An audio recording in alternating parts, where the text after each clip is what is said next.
हम सबको क्या लगता है कि हमारी सांसें जंगल बना रहा है, लेकिन ये सिर्फ आधा सच है, क्योंकि हमारी हर दो में से एक सांस एक ऐसा ऑर्गेनिज्म बना रहा है जो ना पेड़ है ना जानवर। और ये इतना छोटा है कि आप अगर इसे एक चम्मच में भरने की कोशिश करो तो उसमें ये हज़ारों की क्वांटिटी में आ जाएंगे। आखिर कौन है ये इनविजिबल हीरो जिसने पूरे प्लेनेट और सभी क्रिएचर्स को अब तक जिंदा रखा हुआ है?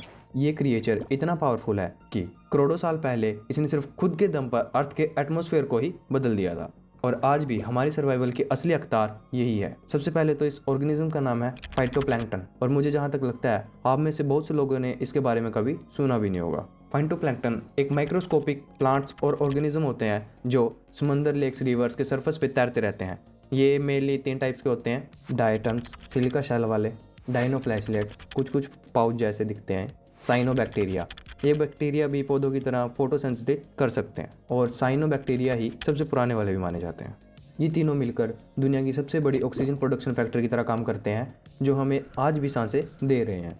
और यही है फाइटोप्लैंक्टन, अर्थ की सबसे पुरानी लाइफ फॉर्म में से एक है। ये काइनोबैक्टीरिया जो फाइटोप्लैंक्टन का अर्लीस्ट फॉर्म थी, 3.5 बिलियन साल पहले अर्थ पर आए। ये पहले ऐसे क्रिएचर्स थे जो फोटोसिंथेसिस करने के कैपेबल थे। फिर टाइम के साथ साथ 2.4 बिलियन साल पहले इन्होंने इतनी ऑक्सीजन बनानी शुरू की, इनकी वजह से अर्थ का पूरा एटमॉस्फेयर ही बदल गया, जिसको हम ग्रेट ऑक्सीजनेशन इवेंट GOE के नाम से भी जानते हैं। ये वही मोमेंट्स थे जब पहली बार एटमॉस्फेयर में ऑक्सीजन ने एंट्री ली, और इसी ऑक्सीजन ने फ्यूचर में लाइफ के लिए एक बेस तैयार किया, जिसमें हम ह्यूमंस और एनिमल्स की लाइफ पॉसिबल बनी।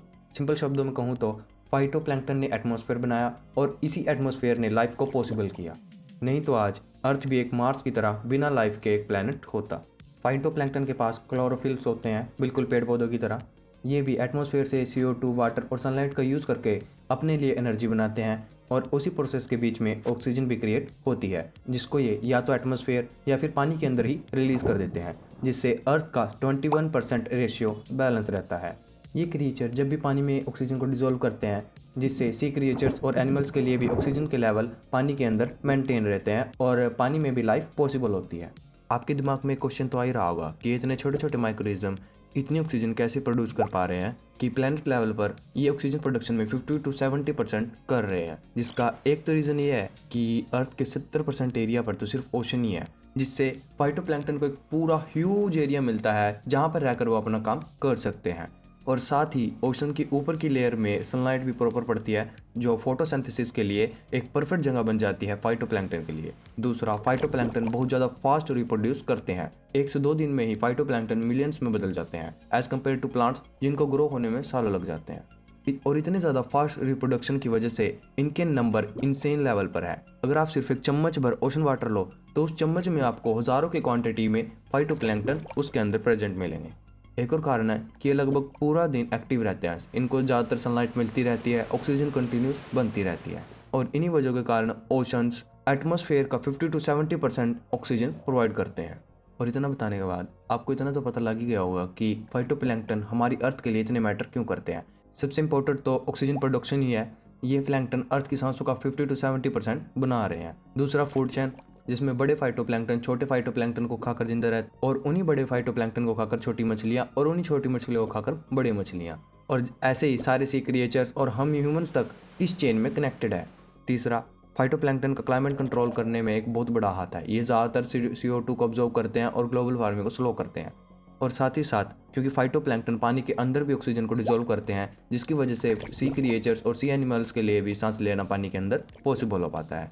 एटमॉस्फेयर को स्टेबल रखना, अगर फाइटोप्लैंक्टन ना हो तो CO2 बढ़ जाएगी, जिससे इवेंचुअली टेम्परेचर बढ़ जाएगा, ऑक्सीजन गिर जाएगी और अर्थ एक डेड जोन में आ जाएगा। पर फाइटोप्लैंक्टन से रिलेटेड एक स्केरी पार्ट भी है कि हम ह्यूमंस की वजह से अब फाइटोप्लैंक्टन रिस्क में आ रहे हैं, क्योंकि ग्लोबल वार्मिंग की वजह से ओशन के वाटर गर्म हो रहे हैं, और गर्म पानी के अंदर न्यूट्रिएंट्स कम होते हैं, जिससे फाइटोप्लैंक्टन्स को न्यूट्रिएंट ना मिलने के कारण वो भी मरने लगते हैं। दूसरा, प्लास्टिक पोल्यूशन। माइक्रोप्लास्टिक उनके फोटोसिंथेसिस करने वाले प्रोसेस को ही ब्लॉक कर देते हैं, जिससे उनको एनर्जी नहीं मिलती और वो भी मरने लगते हैं। तीसरी वजह है केमिकल वेस्ट। बहुत से लोग अभी भी ओशंस के अंदर टॉक्सिक केमिकल को फेंक देते हैं, जो फाइटोप्लैंक्टन के रिप्रोडक्शन को रोक देते हैं, और फाइटोप्लैंक्टन की पॉपुलेशन उसकी वजह से डिक्रीज होती है। चौथी वजह है ऑयल स्पिल।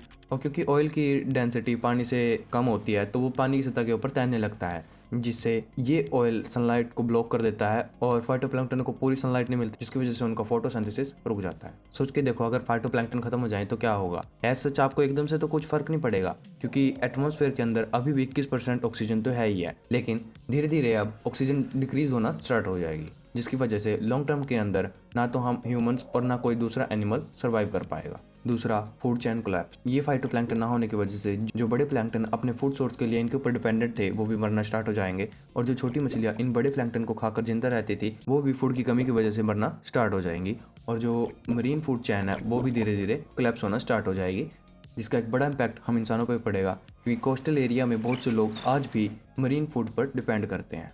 और क्योंकि फाइटोप्लैंक्टन अब है नहीं है, तो जो CO2 वो ऑब्जर्व कर रहे थे वो भी अब ऑब्जर्व करना बंद हो जाएगी, जिसकी वजह से ग्लोबल वार्मिंग जो अभी स्लो चल रही थी वो एकदम से तेज होना स्टार्ट हो जाएगी, जिसकी वजह से अर्थ अब धीरे धीरे अनलिवेबल बनती चली जाएगी, और जो प्लैनेट हमें अभी तक लाइफ दे रहा था वही हमारी लाइफ अब ले लेगा। तो इस वीडियो को बस यही कंक्लूजन है, हम ज़मीन पर जरूर रहते हैं पर हमारी सांसें अब भी समंदर से जुड़ी हुई हैं। फाइटोप्लैंक्टन ने बिलियन साल पहले अर्थ को जीने लायक बनाया था, और अगर हम ये भूल कर उनको ही नुकसान पहुंचाना स्टार्ट कर देंगे तो वो दिन दूर नहीं है जब हम भी ये प्लेनेट उनके पीछे पीछे छोड़ देंगे, और उनके ना रहने की वजह से ये प्लेनेट भी अनहैबिटेबल बन जाएगा, जहाँ पर हम में से most of the people survive ही नहीं कर पाएंगे।